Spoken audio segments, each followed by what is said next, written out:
Bonjour et bienvenue dans Spartak. C'est parti pour de nouvelles découvertes et questions sur l'actualité du numérique. Aujourd'hui, nous parlerons de cybersécurité avec en introduction un expert qui a passé l'été au front à combattre les ransomware. Ce sera l'interview de Jérôme 16 dans quelques instants. Et en conclusion également, nous reviendrons sur le bilan d'Europol, un bilan préoccupant de l'agence européenne spécialisée dans la répression du crime. Entre les deux, Cécilia Sévry nous présentera le journal de l'innovation et le cœur de cette émission sera consacré à un sujet aux puissants enjeux économiques, politiques, écologiques et technologiques avec de fortes attentes des consommateurs, ce sont les batteries. Mais d'abord, bonjour Jérôme 16.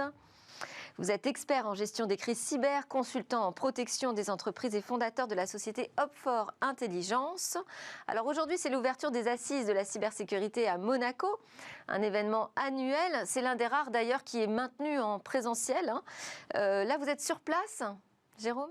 Oui, alors je suis sur place et c'est le seul même qui a été maintenu à Monaco, donc le seul événement maintenu à Monaco depuis la fin du confinement, qui est un événement phare évidemment pour la communauté de la cybersécurité et qui prend aujourd'hui une ampleur et une saveur toute différente puisque c'est la première fois que la communauté va se réunir de manière aussi massive depuis la fin du confinement. Et en plus, c'est les 20 ans. Donc, joyeux anniversaire, ZZ.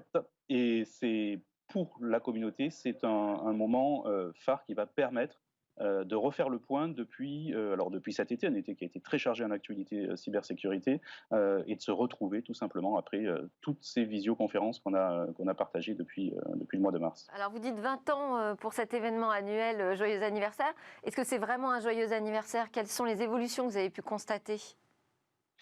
Les assises ont commencé il y a 20 ans en Normandie, à Deauville, avec une centaine de personnes. Aujourd'hui, alors dans un événement, dans une édition normale, on est quasiment 3000, donc ça a été exponentiel. Ça a suivi évidemment toute la place qu'a pris la cybersécurité. En 2000, la cybersécurité n'était pas nécessairement un sujet majeur, ni un sujet bien compris des dirigeants d'entreprise, voire même c'était pas sur le radar des dirigeants d'entreprise. Aujourd'hui, un dirigeant d'entreprise qui ne prend pas en compte et qui n'a pas compris le risque systémique que représente les cyberattaques mettrait son entreprise en danger tout simplement. Donc la différence, elle est vraiment là. On est parti d'un sujet en 2000 qui n'était pas suivi par les dirigeants et qui est aujourd'hui ultra visible de tous les dirigeants d'entreprise ou qui devraient l'être en tout cas. Alors je disais en introduction que vous aviez passé l'été au front à combattre les ransomware. Racontez-nous ce qui s'est passé cet été. Alors cet été, on peut qualifier l'été 2020 presque d'été de tous les dangers en termes de ransomware pour les entreprises. Il se trouve qu'en fin d'année dernière, début de cette année, de nombreux groupes d'attaquants ont réussi à mettre la main sur beaucoup d'identifiants de VPN, c'est-à-dire des accès, des logins, des mots de passe d'utilisateurs lambda d'un très très grand nombre d'entreprises, tout simplement en exploitant des vulnérabilités dans ces VPN. Et tous ces identifiants, ils les ont stockés, ils les ont gardés manifestement. Ils n'ont pas beaucoup travaillé pendant le confinement, et puis ils les ont ressortis cet été. Donc on a vu une très grande série d'attaques par ransomware, où les attaquants étaient entrés avec des identifiants volés, ce qui évidemment leur facilite la tâche. Et alors il y a des chiffres qui ont été publiés sur le mois de septembre, 270 attaques parmi celles qui ont été révélées, sachant que beaucoup ne sont pas révélées. Donc ça a été un été qui a été très très très dangereux pour les entreprises. Ça a été un été où de nombreuses entreprises ont subi des pertes énormes, vraiment. Il y a eu des impacts sur l'activité qui ont été très importants pour bon nombre d'entreprises. Et malheureusement, il y a pour l'instant à cette heure peu d'indications que ça va s'arrêter. Est-ce que selon vous, l'attaque par ransomware, donc qui consiste à mettre la main sur les données informatiques d'un système et à demander une rançon pour les restituer, est-ce que ces attaques par ransomware sont vraiment la principale menace aujourd'hui sur les entreprises, qui pèse sur les entreprises ? Oui, je dirais même que c'est la première menace pour deux raisons. D'abord parce qu'effectivement, c'est celle qu'on voit le plus. Après, on peut argumenter que justement, c'est une attaque qui est très visible, donc on ne voit pas forcément les attaques moins visibles. Mais surtout parce que pour l'essentiel de ces attaques, les attaquants n'ont pas un niveau très avancé techniquement. Et donc, ça veut dire que si on n'est pas capable de se protéger contre ce type d'attaque, on n'est pas capable de se protéger contre les autres. Donc, pour moi, c'est la principale menace, celle contre laquelle il faut vraiment s'armer aujourd'hui et qui permettra d'éviter alors non seulement évidemment l'impact d'un ransomware qui encore une fois, neutralise l'activité de l'entreprise de manière très durement, hein. On a vu des usines à l'arrêt, on a vu des pertes d'exploitation de plusieurs millions par jour, millions d'euros par jour. Mais en plus, en étant capable de se protéger contre les ransomware, on est capable de se protéger contre d'autres types d'attaques qui vont utiliser les mêmes techniques, qui encore une fois ne sont pas toujours très sophistiquées. Le ransomware, ça peut même mener jusqu'à la fermeture d'une entreprise, hein. Ça peut mener jusqu'à la fermeture d'une entreprise et l'un des dirigeants d'une entreprise victime m'a même confié, un directeur général m'a même confié, c'est incroyable, on n'imagine pas la violence de ce type d'attaque avant de l'avoir vécu. On peut quitter l'entreprise un vendredi soir et on se retrouve le lundi matin et 60 ans d'efforts ont été détruits. Il y a un autre sujet qui va traverser les assises de la cybersécurité à Monaco aujourd'hui, c'est le cloud souverain. Alors vous allez animer une table ronde sur précisément cette thématique. Comment réagit le marché à l'annonce qui a été faite? Là, on a découvert que la CNIL, du coup, demandait à l'État de revenir sur sa décision de confier le Health Data Hub, donc les données de santé des Français, à Microsoft, pour confier ces données personnelles à des hébergeurs européens. Quelle est la réaction du marché? Parce qu'en fait, aux assises, on a et des Européens et aussi des acteurs internationaux, évidemment. Alors cette année, il y aura moins d'acteurs internationaux forcément. Tous n'ont pas pu faire le voyage, tous n'ont pas eu le droit de faire le déplacement, donc on aura moins d'acteurs internationaux. Mais c'est pas important. Au final, ils vont réagir quand même. Cette annonce, c'est évidemment le coup de semonce. C'est un retournement, c'est presque un vaudeville. Après, le sujet est beaucoup plus complexe qu'il n'y paraît. On l'a beaucoup vu traité dans la presse de manière assez noir et blanc. En fait, c'est très binaire, hein. On est pour, on est contre. Microsoft est très bon ou très méchant. Les acteurs français sont soit très vertueux ou pas compétents. Ça a été un débat qui a été très très caricaturé. C'est beaucoup plus complexe que ça et c'est tout l'objet de la table ronde justement. Nous aurons la chance d'avoir à la fois Microsoft et OVH notamment à la table ronde. Il faut savoir que sur cet un hébergement, Européen. et tout à fait, oui, un Européen. Il faut savoir que sur ces données santé, les obligations sont un peu différentes, certes, mais là on parle de données qui ont été pseudo-anonymisées, on parle de données qui servent à de la recherche, qui ne sont pas forcément le dossier médical, par exemple. Il faut savoir aussi que on se focalise sur cet événement-là, mais il y a énormément d'outils médicaux américains, pour ne pas les nommer, qui sont déjà en place dans les hôpitaux et qui ne font pas forcément l'objet de la même attention. Donc, on va pouvoir peut-être relever à la fois un manque de cohérence dans les exigences, un emballement peut-être un petit peu de la communauté, et puis de l'autre côté, cette nécessité absolue, évidemment, et on le sait, d'avoir un acteur français ou européen de confiance, parce que certaines données, et là encore c'est un autre point du débat, toutes les données ne méritent pas forcément d'avoir cette attention-là et d'être stockées sur des clouds de confiance ou souverains, mais en tout cas, certaines données doivent l'être, et il est vital que l'on dispose d'une offre qui nous permette une souveraineté numérique. On parle plutôt de souveraineté numérique, c'est-à-dire laisser le choix sur toute une chaîne à la fois d'hébergement, de traitement, etc., d'avoir des solutions qui échapperaient, le cas échéant, au contrôle ou en tout cas à la curiosité de gouvernements étrangers. La question, c'est le dimensionnement de nos acteurs européens, si je comprends bien. Merci beaucoup, Jérôme Saiz, expert en gestion des crises cyber, fondateur de Hop4 Intelligence, d'avoir été avec nous ce matin en direct de Monaco. C'est l'heure de passer à notre journal de l'innovation.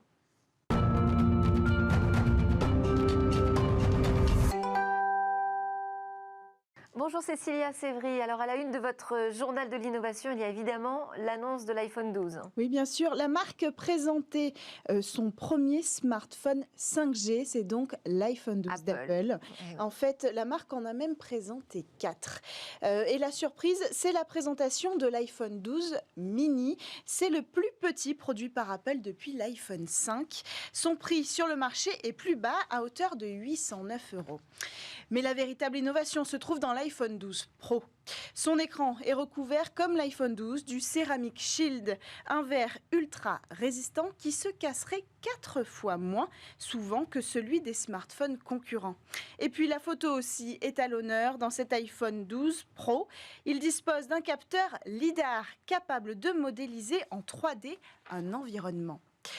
Et puis, cette sortie est prévue le 16 octobre pour l'iPhone 12 et l'iPhone 12 Pro, le 6 novembre pour le Mini et le Max. Mais tous ces détails et d'autres encore feront l'objet de toute façon d'un grand débrief vendredi matin dans cette émission. Absolument. On aura 3 spécialistes en plateau pour détailler chacun des 4 iPhones qui ont été présentés hier soir par Apple. Alors on passe à un investissement important en fait qui va être réalisé autour de la recherche du cœur, autour du cœur artificiel. Je vais y arriver. Oui, le Fonds national de l'innovation va débloquer 13 millions d'euros pour mener l'étude efficace en France. Grâce à l'accord budgétaire du ministère des Solidarités et de la Santé, 2 tiers du coût total de l'étude efficace seront financés par l'État français. Une étude menée par Carmat, un concepteur et développeur du projet de cœur artificiel le plus avancé au monde. L'objectif, démontrer l'efficacité et la sécurité du cœur artificiel total Carmat chez les patients souffrant d'insuffisance cardiaque biventriculaire irréversible. Le recrutement des patients dans les 5 hôpitaux sélectionnés devrait commencer au cours du 2e trimestre 2021. 52 personnes bénéficieront d'une transplantation. On termine avec un secteur qui vous passionne, Cécilia, le secteur spatial. Oui, et en fait, figurez-vous que compter les nouveaux cratères de la planète Mars est une tâche titanesque. Alors pour accompagner les scientifiques, la NASA vient de développer une nouvelle solution. Il s'agit d'une intelligence artificielle. Celle-ci vient s'ajouter à la caméra CTX, une caméra très haute résolution envoyée en orbite sur Mars. Un outil indispensable car les images d'observation qui couvrent des centaines de kilomètres de la surface martienne ont une définition assez basse. Alors quand le CTX zoome sur des kilomètres d'images, l'intelligence artificielle peut détecter et identifier un cratère toute seule. Et quand il faut 40 minutes à un chercheur pour identifier un cratère, l'IA, elle, ne met que 5 secondes. Un outil rapide et précis, car la capacité de cette intelligence artificielle est telle qu'elle peut, grâce au CTX, détecter les traces laissées par les roues du rover Curiosity. Merci Cécilia Sévry. On enchaîne avec notre débat sur une course à l'innovation où les progrès sont très attendus dans les batteries de nos produits électroniques.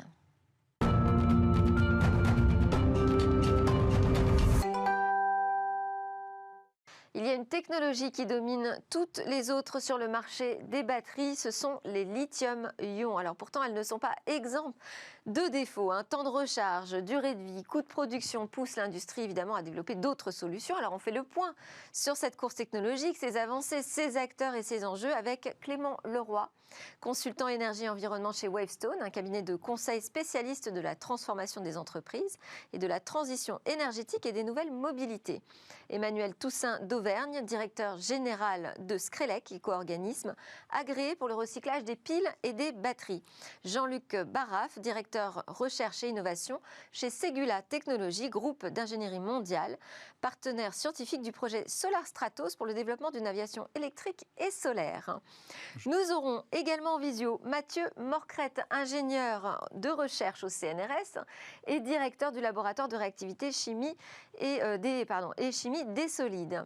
Je vais commencer avec vous, Clément Leroy de Wavestone. Votre cabinet a publié une étude, un radar 2020 qui permet de classer les acteurs dans le stockage de l'énergie selon leur technologie. Et on voit effectivement clairement que le lithium-ion domine l'ensemble du marché. Donc vous confirmez? Alors, oui, effectivement, aujourd'hui, la technologie principale, quasi exclusive sur le sujet du stockage, c'est le lithium-ion. Il n'y a pas de rupture aujourd'hui évidente, je pense qu'on y reviendra un petit peu plus tard, qui se profile à très court terme. On a le sujet éventuellement du solide, lithium-ion solide, qui est en train de pointer le bout de son nez. Mais effectivement, l'ensemble des acteurs, que ce soit sur l'automobile, que ce soit sur le stockage stationnaire aussi, continuent d'investir massivement sur le lithium-ion. C'est ce que montre le radar qu'on a publié. Après, ça se fait au détriment des autres possibilités, des autres technologies? Aujourd'hui, il y a beaucoup d'autres types d'alliages qui pourraient être utilisés. On a entre autres le zinc air, on a d'autres types de chimie et de physique qui pourraient être mis en jeu. Pour autant, on assiste quand même à une densification de ce radar, parce que ça fait maintenant la 3e édition qu'on publie ce radar. Et on voit à la fois des acteurs industriels importants, entre autres au niveau européen, qui sont en train de se structurer avec des fonds, des mobilisations de moyens extrêmement conséquentes. On parle là en milliards d'euros. Et puis également une myriade de start-up qui se positionnent sur ce marché, avec des moments de positionnement sur la chaîne de valeur qui sont assez différents, depuis la R&D jusqu'au recyclage. Et donc, on sent bien qu'effectivement, toute cette filière est en train de se structurer. Alors, on va effectivement reparler de l'Europe dans tout ça. Emmanuel Toussaint d'Auvergne, Screlec a une expertise de 20 ans dans la collecte et le recyclage des piles et accumulateurs portables. Comment vous voyez, vous, le marché évoluer depuis ces 20 années ? Alors nous, on a vu arriver évidemment cette technologie de manière très significative aujourd'hui. On a vu d'autres technologies prendre un petit peu du recul. Et on voit qu'aujourd'hui, dans différents secteurs d'activité, cette technologie est tellement performante qu'elle a remplacé historiquement, par exemple, le filaire. Dans les espaces verts, dans le bricolage, autrefois on travaillait avec des équipements qui étaient reliés au réseau. Maintenant, c'est plus le cas. La performance des batteries, leur poids, leur utilisation, leur maniabilité fait que il y a un champ des possibles qui s'est ouvert pour l'ensemble de ces batteries-là. Et on voit aussi d'autres secteurs d'activité qui historiquement n'étaient pas tournés vers les batteries, se connecter et devenir de plus en plus dépendants de ces batteries. Donc nous, on voit aussi, parce qu'on est sur la fin de vie, on est sur la collecte, le tri, le recyclage, des quantités de plus en plus significatives de batteries lithium-ion arrivées en fin de vie et on doit trouver des solutions pour les recycler. Oui, donc ça pose des défis écologiques.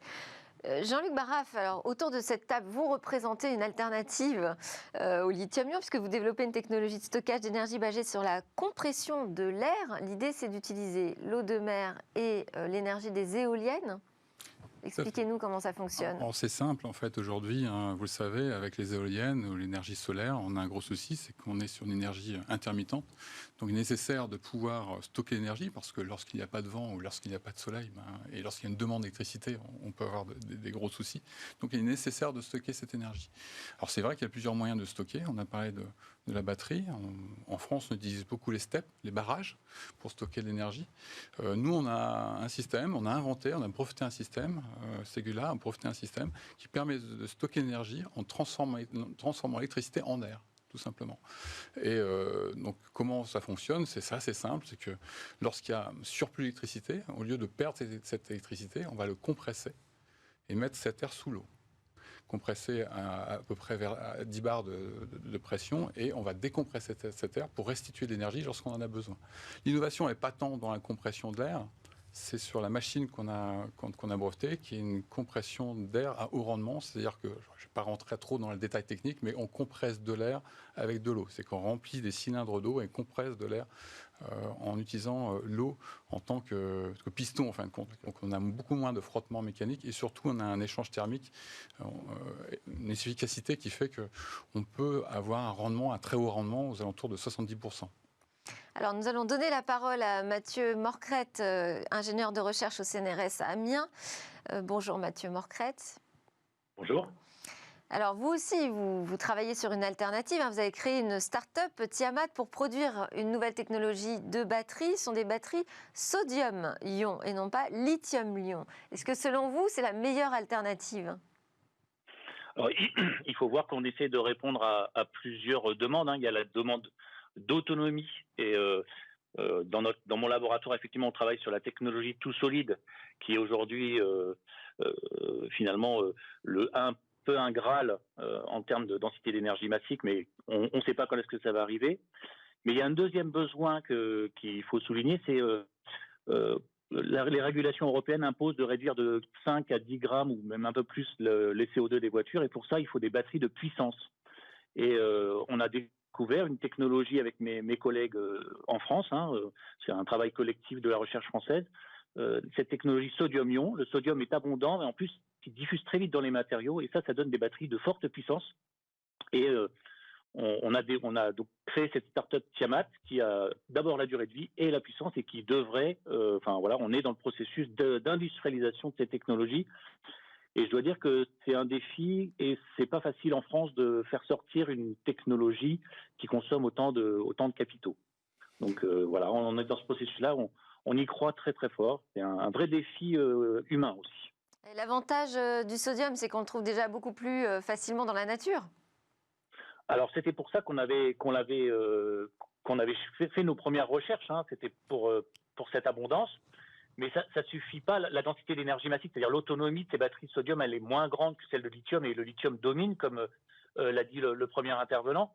Ce qui est important, c'est de voir qu'il y a vraiment une différence dans le comportement de ces batteries qui peuvent donner beaucoup de puissance et faire de la récupération au freinage, ce que fait très très mal le lithium-ion. Et c'est vraiment une chance pour voir une nouvelle technologie sortir, c'est qu'il faut qu'elle soit différenciante en termes d'écologie, mais aussi en termes de performance.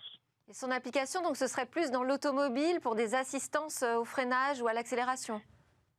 Il faut voir que pour faire sortir une technologie qui englobe autant de capitaux, il faut qu'il y ait un grand marché.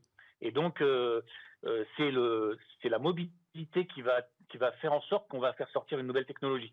Et cette alors, la réglementation européenne va imposer des grands pénalités aux constructeurs automobiles s'ils ne réduisent pas leur consommation. Et donc, il y a un marché en Europe important pour ces batteries de puissance qui permettent de récupérer au freinage et de faire les accélérations là où le moteur thermique n'est pas bon. De même, par exemple, si on parle de l'hydrogène, l'hydrogène a besoin de batteries de puissance et ces technologies sodium-ion a tout à fait sa place couplée au stockage de l'hydrogène, à la production d'hydrogène, d'électricité par les piles à combustible. Pardon.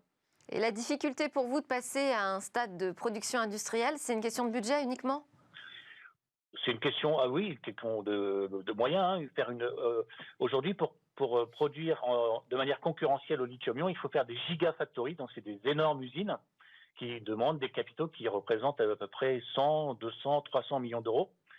Et on ne fait pas ça, c'est pas si simple de mobiliser autant d'argent sur une nouvelle technologie. Alors on a des acteurs industriels qui croient en nous et donc qui nous accompagnent, mais c'est pas si facile de faire ça en France, on va dire. Alors moi, quand j'entends Gigafactory, je pense à Tesla, Clément Leroy. Alors effectivement, c'est une course à la surenchère. On parle de giga. Aujourd'hui, le marché de la batterie, il est estimé à environ 45 milliards de dollars à horizon 2030. Donc on sent bien que c'est un marché de géants. C'est effectivement, les startups vont mettre sur le marché, mais effectivement, l'enjeu, il est de la scalabilité, il est de l'industrialisation. Alors Tesla a effectivement manipulé ce concept de la Gigafactory, puisque c'est un peu le lieu emblématique de la production à la fois de l'assemblage des batteries et puis de l'assemblage des véhicules. On a des Gigafactories en Europe ? Alors, il y en a qui sont en cours de construction. À Berlin en particulier, Tesla a annoncé et a déjà largement avancé le projet de mise en place d'une Gigafactory, donc pour son compte propre, pour ces Tesla. Et puis, effectivement, dans le cadre de l'Airbus de la batterie, donc l'Alliance européenne des batteries, on a un certain nombre de projets de consortiums qui sont en train de faire sortir de terre des Gigafactories. L'Airbus de la batterie, vous pouvez nous préciser ce que c'est, parce qu'il peut y avoir une confusion quand même quand on parle de ça. Alors, c'est une initiative qui a été lancée en 2017 et effectivement, un peu par raccourci, on a parlé d'Airbus de la batterie. Alors, c'est vrai que l'analogie... On a l'impression de créer un gros nouvel acteur industriel européen. Voilà. Mais en fait, c'est pas du tout ça. Où chaque pays, chaque acteur viendrait poser sa pierre à l'édifice et à la fin, on aurait des batteries qui seraient assemblées. Alors, l'analogie n'est pas fausse, mais elle est très limitée. Pourquoi ? Parce que ce que c'est cette Alliance européenne de la batterie, déjà c'est une volonté politique, effectivement, et entre autres une colonne vertébrale française et allemande. Et je pense qu'on peut saluer le travail, entre autres, de Bruno Le Maire, qui a été un des artisans et qui a été un soutien de tous les instants de cette initiative. Et donc, l'objectif, c'est déjà de donner un cadre réglementaire, un cadre économique qui déroge avec les cadres habituels européens sur le marché. C'est-à-dire qu'aujourd'hui, on laisse la possibilité aux États et à l'Union européenne de soutenir financièrement des projets, ce qui n'est pas habituellement possible. Et puis également, on favorise toute la chaîne de valeur, c'est-à-dire on favorise et on flèche des moyens vers la R&D, donc pour soutenir des nouvelles initiatives, de nouveaux travaux de recherche, comme le professeur Morcrette l'a évoqué. Et puis, on favorise la mise en place de Gigafactory pour garder de l'emploi et développer de l'économie en lien avec la filière automobile en Europe. Et puis également, un sujet qui est croissant et qui est en train de prendre une grande ampleur, c'est la fin de vie, effectivement, et le recyclage et la deuxième vie des batteries. Et dans cette alliance européenne, le AB, on ne fera que du lithium-ion ? Aujourd'hui, voilà, on l'a dit depuis le début de cette émission, c'est la technologie qui domine. L'Europe ne s'est pas trop dispersée. C'est un peu parfois le risque dans ce genre d'initiative, c'est que ce soit un pot commun sur lequel chacun vienne mettre ses travaux. Il y a quand même une volonté de garder un cap et surtout, comme je le disais tout à l'heure, d'aller chercher de l'industrialisation et des larges échelles. Et donc aujourd'hui, effectivement, le lithium-ion étant la technologie la plus mature, c'est elle qui a la faveur, on va dire, des travaux et des investissements. Emmanuel Toussaint d'Auvergne, ça pose, donc vous le disiez, des questions environnementales, ce lithium-ion. Comment est-ce qu'on fait pour trier, traiter correctement ces déchets ? Alors aujourd'hui, déjà, vous avez l'avantage d'être sur une filière qui est mature. Sur la collecte des piles et des batteries, vous avez 60 000 points de collecte qui sont disponibles. Vous pouvez ramener votre petite pile et vous pouvez ramener votre batterie de téléphone ou votre batterie de perceuse, n'importe où. Vous avez vraiment énormément de possibilités. Donc, et derrière, la filière, elle est efficace? Alors, derrière, la filière, elle est efficace, bien entendu. Donc, nous avons en charge de mettre en place gratuitement ces points de collecte, d'en assurer la collecte, le tri et le traitement. Donc, on récupère l'ensemble de ces batteries, on les trie selon les technologies, lithium-ion, NiCd, NiMH. Et derrière, on les envoie vers des acteurs qui, eux, sont demandeurs de ces batteries pour des matières premières secondaires. Donc aujourd'hui, on sent qu'il y a une volonté des acteurs de l'aval du recyclage d'avoir des structures qui soient dimensionnées par rapport au gisement qui est en amont, donc notamment pour le lithium. Donc il y a des demandes qui sont là. Et nous, on essaie juste de flécher les batteries pour qu'elles aillent bien vers les bons acteurs qui sont en capacité de les recycler, conformément aux directives européennes. Qu'est-ce qu'on peut avoir comme deuxième vie pour une batterie lithium-ion? Alors, en fait... La deuxième vie, ça serait plutôt de récupérer les métaux qui sont à l'intérieur pour ensuite les envoyer dans des industries qui en ont besoin. Alors, en général... Quel type? Quel exemple? Alors, par exemple, ce que je pourrais vous dire, c'est... imaginons qu'on récupère du zinc qui est à l'intérieur et on l'envoie pour faire de la zincerie pour les toits de Paris.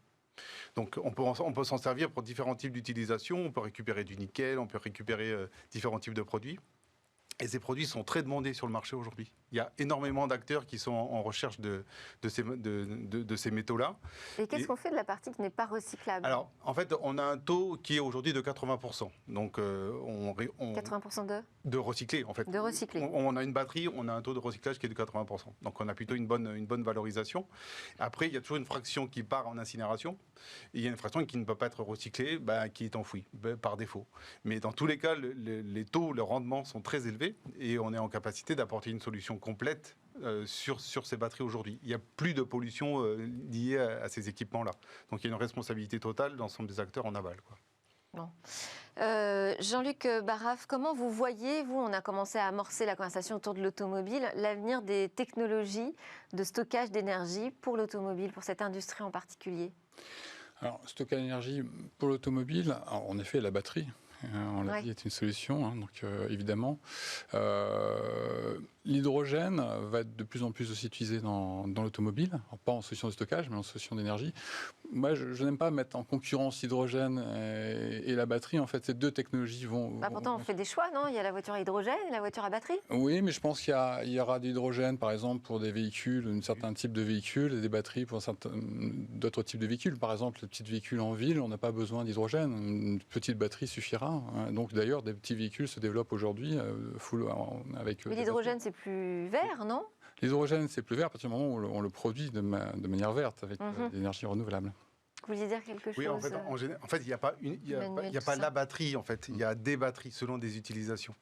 Selon ce que l'on va rechercher en termes de durée de vie, en termes d'efficacité, en termes de poids, en termes de temps de recharge, on va s'orienter ou de sécurité, on va s'orienter vers une technologie plutôt vers une autre.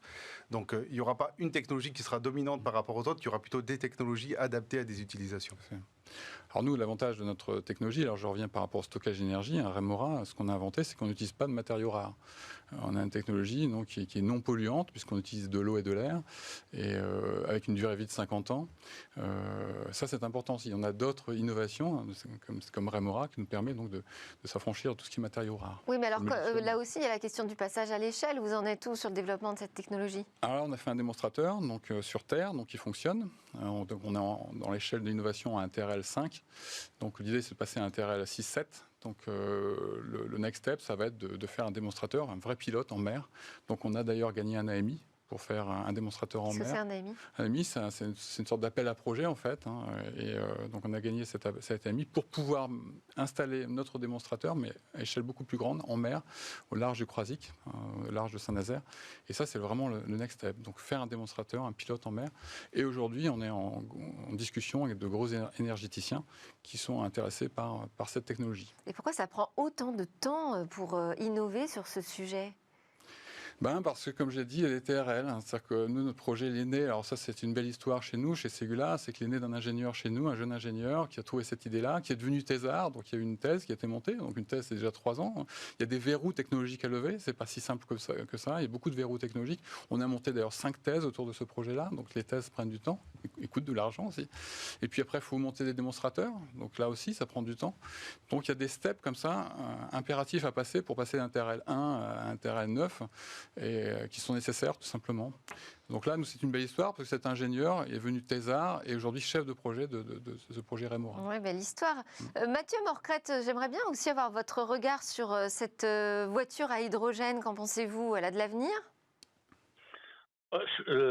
L'hydrogène pose alors d'abord le problème de la production d'hydrogène, c'est-à-dire qu'il faut effectivement que l'hydrogène soit produit via les énergies renouvelables, et je pense que c'est vraiment tout le sens du projet qui est développé en France, c'est de flécher sur de l'hydrogène issu produit par les énergies renouvelables. Et puis il pose quand même un petit problème de sécurité parce que et donc moi je le vois très très bien sur des gros engins type camion, train, où la batterie ne remplira pas son rôle parce que n'a pas assez de densité d'énergie massique. Donc je vois plutôt sortir l'hydrogène via ces marchés-là plutôt que la voiture individuelle où finalement avec une autonomie de 300-400 km, les perspectives de recharger sa batterie en 10 minutes, finalement, je pense que les batteries pourraient vraiment remplir leur rôle pour la voiture individuelle. Oui, ça veut dire installer énormément de bornes partout, faire un maillage du territoire qui est très complexe. Ça existe déjà. Si vous regardez la carte du déploiement des bornes de recharge des véhicules électriques, le maillage est déjà très très important. Oui, moi je l'ai testé, la Tesla, faire quelques trajets. Parfois on se fait des frayeurs quand même. Il y a des difficultés encore. En France, on a actuellement 35 000 bornes de recharge ouvertes au public. Le gouvernement a annoncé que d'ici fin 2021, l'objectif était de les porter à 100 000, ce qui serait effectivement un nombre, on va dire une densité suffisante. Entre autres, aujourd'hui, le trou dans la raquette entre guillemets qu'on a, c'est entre autres pour l'itinérance, donc sur les stations-service d'autoroute, sur les grands axes. Globalement, en ville, on a un maillage qui commence à être à l'initiative des collectivités locales et des acteurs privés assez dense. Effectivement, le prochain enjeu, c'est dans l'année qui vient, trouver les maillons de la chaîne qui manquent et donc pour les grandes distances.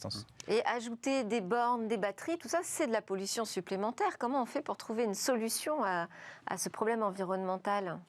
Alors, les solutions, elles existent aujourd'hui. Vous avez des acteurs qui sont en capacité de les recycler. La difficulté, c'est surtout la collecte. C'est comment on fait pour aller récupérer la batterie de trottinette du particulier. Comment on fait pour gérer... Oui, alors ça, c'est un nouvel enjeu, effectivement, les nouvelles mobilités légères partout en ville. Exactement, la difficulté, elle est là. Comment on fait pour apporter le service de proximité pour que le détenteur fasse le bon geste et l'amène dans la bonne borne pour qu'ensuite ce soit recyclé. Une fois que c'est dans la borne, mais après, moi, je parlais aussi du problème de la pollution de la fabrication de ces batteries. Alors là, je vous laisse sans voix. Non, mais c'est pas un sujet qui est très significatif. Aujourd'hui, quand on produit, forcément, il y a un impact sur les matières premières parce qu'on doit aller chercher des matières premières. Il y a l'extraction du lithium. Qui sont loin, bien entendu, ou du cobalt ou d'autres produits. Il y a des enjeux stratégiques parce que ces métaux-là sont détenus souvent dans des pays où, on va dire, il peut y avoir des difficultés en termes de stabilité. Donc, il peut y avoir des impacts. Il y a des relations internationales qui peuvent être tendues entre des gros acteurs qui détiennent ces gisements-là. Mais la fabrication des batteries, en tant que telle, on a les compétences, on a le savoir-faire et on a des initiatives qui permettent de répondre à la demande. Donc, s'il y a une pollution à envisager, c'est plutôt sur l'organisation de la fin de vie. Elle est pas trop, il y aura toujours de la pollution en amont parce qu'il faudra produire. Mais c'est surtout sur l'organisation et le recyclage de la fin de vie. C'est là où il faut se structurer. On parlait tout à l'heure de Tesla. Et vous avez suivi le Battery Day d'ailleurs. Voilà, donc j'allais y faire référence. Le 22 septembre dernier, Elon Musk donc, a pris la parole pour sa traditionnelle keynote et donc ce fameux Battery Day. Et à cette occasion, il a un peu mis les pieds dans le plat sur ce sujet effectivement de l'impact d'impact. Et il a fait une forme de mea culpa en disant que finalement, il s'y était assez peu penché sur cette question aujourd'hui du cycle de vie et de l'impact sur l'ensemble de la chaîne, depuis l'amont, l'extraction des matières premières, la construction en elle-même, l'assemblage de ces véhicules et de ces batteries, et puis la fin de vie. Et donc, il a indiqué que pour la période à venir, ça allait être un des grands enjeux, entre autres de Tesla, mais on peut sentir que par effet ricochet, l'ensemble de la filière va aussi monter plus qu'en puissance sur le sujet. Et donc, il a donné des pistes. Alors, le premier sujet qui traite à la fois le sujet écologique et aussi le sujet de la dépendance vis-à-vis de l'Asie, c'est le fait de changer les circuits d'approvisionnement. Donc, entre autres, Elon Musk a indiqué qu'ils allaient accentuer les travaux pour se sourcer au plus près des lieux de production. Donc, en particulier aux États-Unis, accentuer les travaux de recherche sur de trouver des nouveaux gisements en fait pour ces différents matériaux. Et il existe, que ce soit aux États-Unis ou en Amérique plus largement, un certain nombre de gisements et de mines qui pourraient être utilisés. Et puis, une meilleure traçabilité, et puis la mise en place pour la fin de vie de toute une filière organisée autour du constructeur automobile. J'ajouterais un complément par rapport, si je peux me permettre, par rapport aux énergies. On a parlé donc de l'hydrogène, on a parlé de l'électricité, évidemment, pour les voitures. L'hydrogène, en effet, je suis assez d'accord, qui va d'abord intéresser les camions et les bus. Mais ceci étant, ça avance très vite. On a beaucoup d'études pour l'automobile au niveau autour de l'hydrogène. Pas oublier aussi le biogaz. Donc, nous, on travaille sur un projet de bateau hybride électrique biogaz. Et là, on est vraiment dans une économie circulaire. C'est-à-dire qu'on sortirait les déchets de la ville de Paris par bateau, qu'on retraiterait pour transformer en biogaz, et ce fameux biogaz rentrerait dans le bateau pour amener la marchandise dans Paris. Donc, pas oublier aussi d'autres énergies. Et je crois que dans le futur, c'est toutes ces énergies qui vont cohabiter en fonction des systèmes, quoi. Pour ça, il faut décrocher des budgets. Mathieu Morcrette, le mot de la fin, très rapidement, s'il vous plaît. Vous avez évoqué les batteries tout solides. Qu'est-ce que ça veut dire, ça? Pourquoi ce serait le Saint Graal? J'entends plus rien. J'ai pas entendu votre question, ça y est, je vous entends maintenant. Les batteries tout solides, pourquoi ce serait le Saint Graal? Et vous n'avez pas beaucoup de temps pour me répondre, malheureusement. Alors, on enlève le liquide qui est un peu inflammable, donc on remplace par quelque chose qui ne s'enflamme plus, donc c'est très très sécuritaire. Ça offre des défis technologiques incroyables. Il y a beaucoup d'annonces qu'on trouve sur Internet. Il faut vraiment se méfier. Il y a beaucoup de défis scientifiques qu'on n'a pas résolus. Moi, je vois pas ça sortir vraiment tout de suite. Mais en revanche, c'est un énorme défi pour la recherche. Voilà. Et donc, on essaye de se structurer pour gagner cette bataille du tout solide, qui est un vrai défi. À échéance, quoi? Quelle serait l'échéance, selon vous? À 10 ans? Je n'entends pas. Ah, bon. Vous avez une réponse peut-être sur les batteries tout solides, si on a une échéance Mais effectivement, pas en dessous de 5 ans. Oui, voilà. D'accord. Bon, encore patience. On aura l'occasion du coup d'en reparler dans Smartech d'ici là. Avec plaisir. Merci beaucoup Mathieu Morcrette, si vous nous entendez encore, ingénieur de recherche au CNRS Amiens. Merci Clément Leroy, senior manager en énergie-environnement chez Wavestone. Emmanuel Toussaint d'Auvergne, directeur général Screlec, et Jean-Luc Barrave, directeur recherche et innovation chez Ségula Technologies. Je vous garde avec moi. On part sur l'alerte cyber, retrouver un expert qui va nous décrypter le bilan préoccupant de la police européenne en matière d'attaque et de cyberarnaque.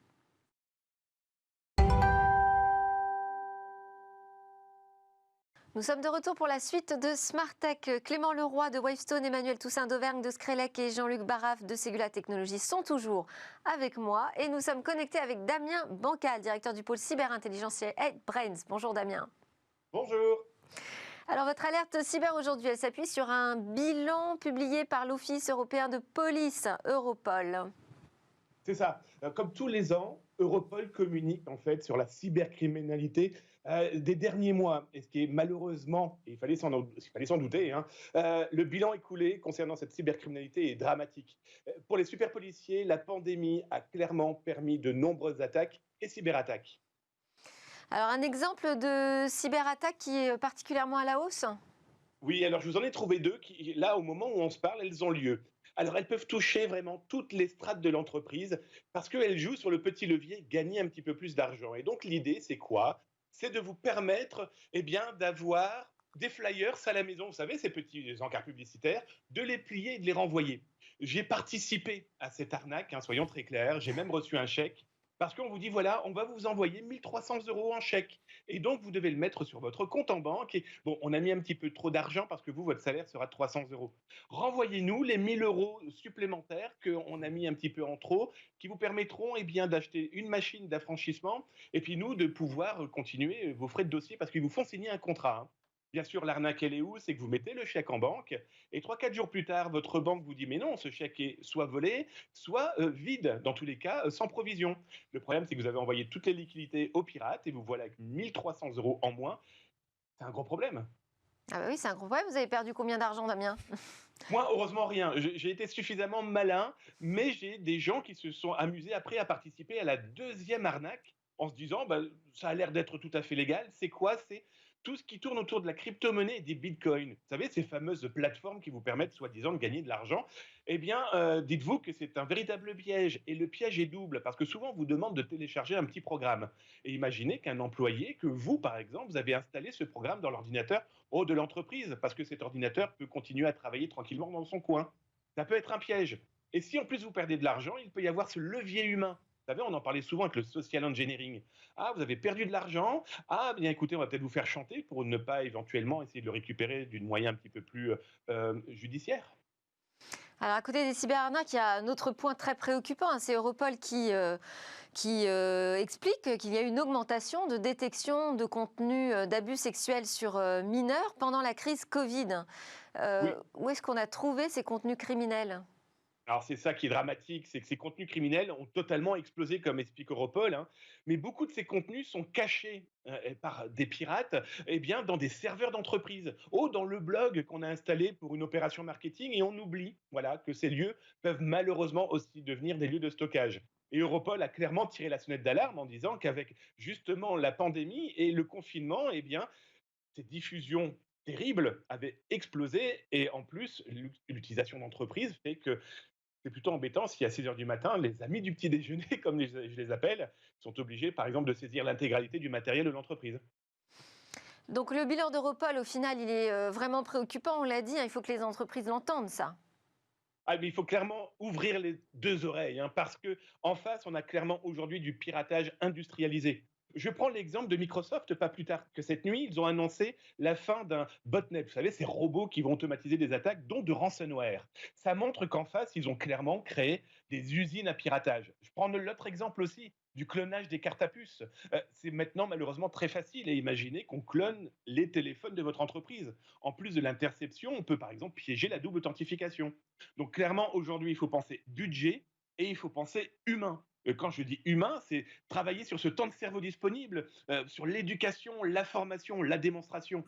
C'est ce qui permettra de bloquer, eh bien, en face des pirates de plus en plus malheureusement malins et avec des finances. Clément Leroy, une réaction à cette chronique cyber? On parlait tout à l'heure stockage, mobilité. Mobilité électrique rime avec connectivité des véhicules. Et on a déjà vu effectivement ces derniers mois de nombreuses attaques commencer à toucher les bornes, à toucher les véhicules eux-mêmes, à toucher les serveurs qui gèrent toute cette infrastructure. Et donc effectivement, il va falloir renforcer les investissements également pour s'assurer qu'on a un système bien maillé. Et Jean-Luc Barra, vous êtes sur des infrastructures critiques aussi. Oui, tout à fait. Nous, on a pris conscience évidemment du danger et de cette nécessité de se renforcer en expertise cybersécurité, au point qu'on en a créé un service complet pour traiter ces sujets de cybersécurité. Parce qu'en effet, on parlait en effet des nouvelles mobilités, mais aussi dans l'usine 4.0, l'usine du futur, il va falloir protéger aussi ces usines. Donc ça vient, voilà, le scope est très large en fin de compte autour de cette super. Même chose, Emmanuel Toussaint. Oui, parce que nous, on travaille avec des sites qui sont particulièrement sensibles, ils sont Céveso, ils sont exposés à des attaques, et puis ça peut être tout à fait préjudiciable. Donc nous, on leur demande d'avoir des niveaux de sécurité qui soient très élevés, aussi bien dans leur fonctionnement quotidien, mais aussi bien sur leur gestion informatique, pour se prémunir de toute dérive qui pourrait nuire à l'activité complète, quoi.